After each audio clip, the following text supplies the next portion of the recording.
길르앗 사람 바르실레가 왕이 요단을 건너가게 하려고 로글림에서 내려와 함께 요단에 이르니 바르실레는 매우 늙어 나이가 80세라.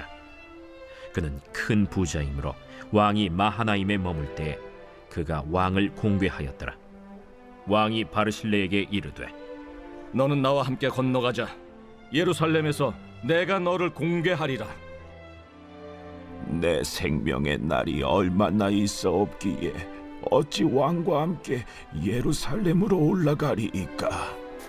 내 나이가 이제 80세라 어떻게 좋고 흉한 것을 분간할 수 있사오며 음식의 맛을 알 수 있사오리이까.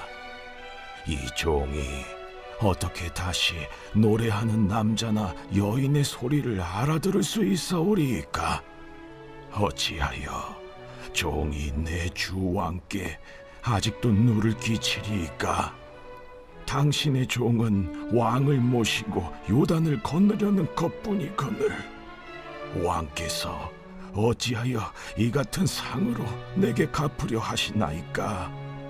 청하건대 당신의 종을 돌려보내옵소서.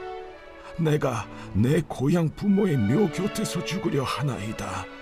그러나 왕의 종 기맘이 여기 있사오니 청하건대 그가 내 주 왕과 함께 건너가게 하시옵고 왕의 처분대로 그에게 베푸소서. 김함이 나와 함께 건너가리니 나는 내가 좋아하는 대로 그에게 베풀겠고 또 내가 내게 구하는 것은 다 너를 위하여 시행하리라.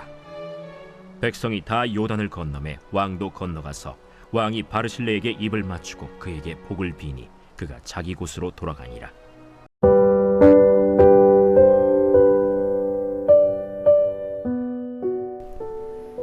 보상심리 혹은 기브앤테이크라는 단어를 흔히 들어보셨을 것 같습니다. 이 단어들에는 내가 준 만큼, 내가 한 만큼 다시 돌려받아야 한다는 의미가 담겨 있습니다. 세상에서는 이러한 태도를 기본적이고 마땅한 것으로 여기기도 합니다. 내가 기여한 만큼 이득을 보는 것이 실속 있고 지혜로운 삶이라고 생각하는 것입니다. 그래서 이러한 세상의 기준을 전제로 딱히 보상을 바라지 않는 마치 손해를 보는 것 같은 선택을 하는 사람을 바보 같다고, 미련하다고 말하기도 하는데요. 오늘 본문에는 세상이 보기에 아주 미련한 사람이라고 평가할 것 같은 바르실레라는 사람과 다윗에 관한 이야기가 등장합니다. 길르앗 사람 바르실레는 다윗과 압살롬의 군대가 대치하고 있을 당시에 반란을 피해서 마하나임으로 온 다윗에게 물자와 음식을 공급해 주었던 세 사람 중 한 사람입니다. 그 세 사람의 도움으로 다윗 공동체는 목숨을 건질 수 있었는데요. 본문을 보시면 그 중 한 사람인 바르실레가 예루살렘으로 기환하는 다윗 왕을 배웅하고 함께 요단을 건너고자 요단에 나와 있습니다. 그런 바르실레를 향해 다윗은 너는 나와 함께 건너가자고 말합니다. 바르실레를 예루살렘으로 데려가서 그에게 입은 은혜를 충분히 보답하고자 하는 마음이 있었습니다. 그러나 이러한 다윗의 제안에 대해서 바르실레는 정중히 거절합니다. 왜 이러한 다윗의 제안을 거절했을까요? 바르실레는 자신이 앞으로 생명의 날이 얼마 남지 않은 80세 노인이기 때문에 좋고 흉한 것을 분간할 수 없고 음식의 맛을 알 수도 노래하는 소리를 알아들을 수도 없다는 이유로 왕과 함께 요단을 건너기는 하겠지만 예루살렘으로 갈 수는 없다며 다윗의 제안을 거절한 것입니다. 이러한 바르실레의 표현들을 보면 자신의 연로함으로 인한 신체적인 한계를 고백하는 것 같아 보입니다. 그러나 이 표현들은 단순히 어떤 신체적인 감각이 퇴화되었음을 고백하는 것이 아닙니다. 35절에 어떻게 좋고 흉한 것을 분간할 수 있사오며 라는 바르실레의 고백은 원어상으로 열왕기상 3장 9절에 솔로몬이 하나님께 구했던 선악을 분별하는 마음과 완전히 동일한 표현을 사용하고 있습니다. 그래서 바르실레의 고백에는 자신이 다윗과 함께 예루살렘 성에 머물기에는 이제는 너무 연로하였고 더 이상 자신에게는 선악을 분별할 수 있는 지혜가 없기 때문에 왕실의 자리에서 무언가를 책임질 만한 지혜가 없다는 의미가 담겨 있는 것입니다. 바르실레가 35절 끝에 자신을 종이라고 칭하면서 종이 내 주 왕께 누를 끼칠 수 없다고 말한 것을 보면 알 수 있듯이 자신이 왕의 곁에서 도움이 될 수 없을 것이라고 판단했습니다. 그래서 함께 갈 수 없다고 말한 것입니다. 이러한 바르실레의 거절 속에서 성도의 겸손한 태도와 오직 하나님 나라를 기준으로 두는 삶이 무엇인지 묵상하게 됩니다. 바르실레는 아무런 연고도 없는 다윗에게 은혜를 베풀었고 그 은혜에 대한 보상으로 왕실에서 함께 지내며 명예와 부를 누릴 수 있는 기회를 얻었습니다. 하지만 바르실레는 다윗 앞에서 자신이 얼마나 어떻게 은혜를 베풀었는지, 내가 무엇을 했는지 자신의 공로는 전혀 기억하지도 계산하지도 않았습니다. 명예와 부를 누리기를 기대하지도 않았습니다. 오직 하나님이 세우신 왕의 유익을 구하고 하나님께서 세워가실 이스라엘 공동체의 유익이 되는 방향이 무엇인지를 고려했습니다. 37절은 이러한 바르실레의 마음을 더 분명하게 보여줍니다.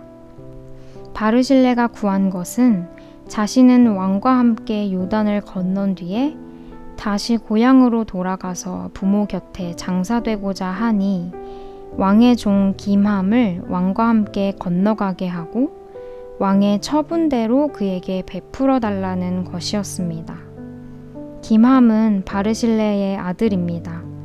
그러나 이러한 부탁은 자신이 누릴 수 있었던 편안한 삶과 명예와 부를 아들에게 대신 베풀어 달라는 부탁이 아닙니다. 바르실레가 자신의 아들 김함을 왕의 처분대로 베풀어 달라는 것은 김함을 왕실에 대접을 받을 자로 보내는 것이 아니라 자신을 대신해서 다윗의 곁에서 돕는 이로, 종으로 아들을 보낸 것입니다. 이처럼 바르실레는 보상 심리와는 정반대되는 태도를 취하고 어떤 대우나 보상을 바라지 않았습니다. 그저 다윗의 주권과 은혜에 전적으로 아들을 맡기고 하나님이 세우신 왕에게 유익이 되고자 했습니다. 다윗도 이러한 바르실레의 요청에 당신이 원하는 대로 김함에게 그리고 당신에게 무엇이든 베풀겠다는 약속으로 화답합니다. 그리고 열왕기상 2장 7절을 보시면 이후에 다윗이 바르실레의 아들들에게 은총을 베풀었다는 사실을 확인할 수 있습니다. 이러한 바르실레의 겸손한 태도를 묵상하며 떠오른 말씀 구절이 있습니다. 누가복음 17장 10절입니다. 이와 같이 너희도 명령받은 것을 다 행한 후에 이르기를 우리는 무익한 종이라 우리가 하여야 할 일을 한 것뿐이라 할지니라. 오늘 본문의 바르실레처럼 무익한 종으로서 해야 할 일을 묵묵히 감당하는 것, 어떠한 보상도 바라지 않는 것, 이것이 성도가 하나님 앞에서 부르신 자리에서 가져야 할 마땅한 태도라는 생각이 듭니다. 사실 우리에게 보상심리라는 것이 적용되지 않는 이유는 세상에서 누리는 부나 인정받는 일이 없어도 이미 하나님께 은혜를 입은 자로 살아가고 있기 때문입니다. 오늘 본문을 묵상하시면서 부르신 자리에서 불평 대신 묵묵함으로 불만 대신 하나님 앞에서 토로하는 눈물로 감당하겠다고 함께 결단하기를 원합니다. 세상과 다른 가치와 기준을 추구하는 우리의 삶이 하나님의 나라의 유익이 되고 기쁨이 될 것입니다. 하나님의 자녀된 우리가 언제나 은혜 아래에 있다는 사실을 기억하시면서 무익한 종으로서 우리가 해야 할 일을 끝까지 완수하는 삶을 함께 살아갈 수 있기를 간절히 소망합니다. 기도하겠습니다. 말씀으로 더 가치 있는 삶이 무엇인지, 하나님께서 기뻐 받으시는 삶의 예배가 무엇인지 가르쳐 주시니 감사합니다. 오직 하나님 나라가 세워지기를 바라며 부르신 자리를 감당하는 우리가 되기를 소망합니다. 잠잠히 하나님을 묵상할 때 우리가 받은 은혜가 우리에게 충분하다는 것을 고백합니다. 그 은혜를 기억하며 그 은혜를 힘입어 오늘도 하나님을 위해 살아가는 기쁨을 누릴 수 있기를 소망하며 예수님의 이름으로 기도드립니다.